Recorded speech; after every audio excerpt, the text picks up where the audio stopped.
And Jeffrey, Marcus, and Jasmine, and I believe this is a TV first, having all three of you together at once. So, thank you so much for joining us. And here's the thing, Jeffrey, I'll start with you because you're the oldest. You're 31, and I think I speak for millions of Americans. The first 4 episodes have been must-see TV. We can't wait for the next 6. Is it true that you're watching this just like the rest of us? You haven't seen all of the episodes? That's true. Part of that was on purpose. Part of it was, we just didn't. It kind of got lost in translation. But I wouldn't have it any other way. Just watching it live, seeing the reaction of the whole world really has been amazing, and I can't wait to see what else is to come. Jeffrey, what has stood out to you most in the first 4? The relationships. There are so many stories about, the Dennis and the MJ story, about the vacation. There's so many stories about the relationships of the players, as well as how Phil kind of brought them together. That's really been new for me to hear and cool to see. Marcus, what about you? Your memories from this time? How old were you when this was all going down, and what do you recall?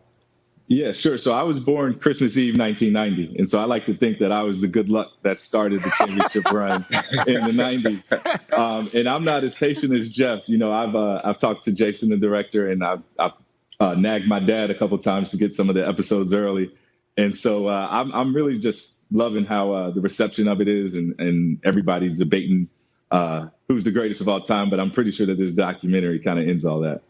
So have you seen the last episode? Have you seen the end? So I've seen 1 through 9. Okay. I haven't seen 10. Last time I talked to Jason, he told me they were still holed up in their apartments editing the last episode under quarantine. But I saw episode 8, and I know that, me, Jeff, and Jasmine have a cameo in episode 10 also.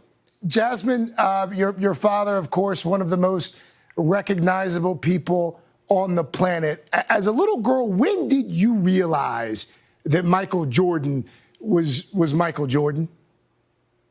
It took a while. I think I was like 10, 11 years old when I finally just Googled him and was trying to understand why everyone was so obsessed and why everyone didn't think he just had a regular job like I did. So it definitely took a minute for it to hit me. But no joke, I Googled him, was like, okay, now I get it. so before that, you didn't know? You had to Google that? No, I had to Google him because at the end of the day, between him and my mom, our mom, they just made sure we grew up normal and didn't view him any differently. So he's been dad for 27 years. And even at that time, he was just dad. So I didn't realize he was MJ until, preteens in my early youth. So it was shocking. Jasmine, as you've watched this over the past few weeks, have you seen a side of your father that you didn't know existed? I always knew he was competitive. He competes with us just playing Sudoku or little puzzles at home. But actually seeing that dog in him and what he had to do to become who he is today has definitely been eye-opening and honestly inspiring and motivating. So it's been incredible to watch. Jeffrey, what was childhood like when you grow up the son of Michael Jordan? What is that like? Yeah, I think I probably was more aware of it early on just because being the first and having a lot of conversations with friends. I was obviously in sports and doing a lot of athletics, but more than anything, just trying to stay active and stay as social as possible. And it felt pretty normal, to piggyback off of what Marcus and Jasmine have said. We knew we were blessed. We knew we had a great opportunity to get an education and grow up in a great situation. But I think for us growing up, our parents, as Jazz said, they wanted to make it as normal as possible, quote unquote, and make sure that we were as active and social as a normal kid would be. Marcus, you and Jeffrey both played basketball in college.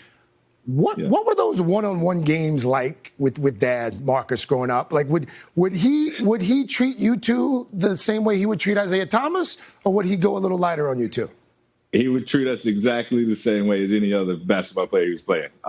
There's actually a story that I have from when Jeff and I were younger. We were playing, one-on-one, against my dad, and whoever scores gets to keep it. Well, the game got so competitive to the point of like, I literally had to go call my mom because I was like, Dad's picking on me. I was young. I was a freshman in high school. But it just goes to show you that, we're all so competitive and we all want to win. And there was nothing, given. You had to earn everything for sure. Jasmine, we're all trying to stay busy in quarantine, but you have a little one. In fact, I had the chance to meet your little boy a few months ago, and he turns 1 next week. How are you guys going to celebrate in quarantine?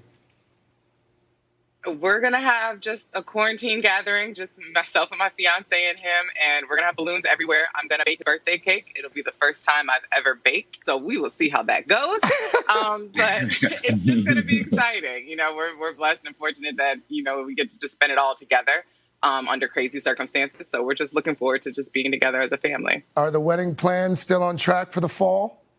Wedding plans are still on track. We're pushing forward, fingers crossed that we can keep it going. Jeffrey, before I let you guys go, in terms of life lessons, what are some of the life lessons that Michael Jordan imparted on his kids? Jeffrey, I'll start with you. Yeah, I think first and foremost, enjoying what you do. Even when we decided to play basketball at an early age, the first thing he said was, make it fun. He barely gave us any advice or tried to make it serious early on. So, it's definitely enjoying whether it's work, just being at home, family time, whatever it is you do, enjoy it and love it because life is short and you want to make the best of it. Marcus? For me, I'm trying to navigate my business with Trophy Room. And, one of the things that, I've taken from my dad is like, don't be afraid to ask questions. It's something that's new for me. And it's something that I was, having challenges early on with. But, his thoughts were, as long as you ask enough questions to figure it out and navigate it yourself, you'll be fine. So, Jasmine, I'll end with you. What has Dad taught you?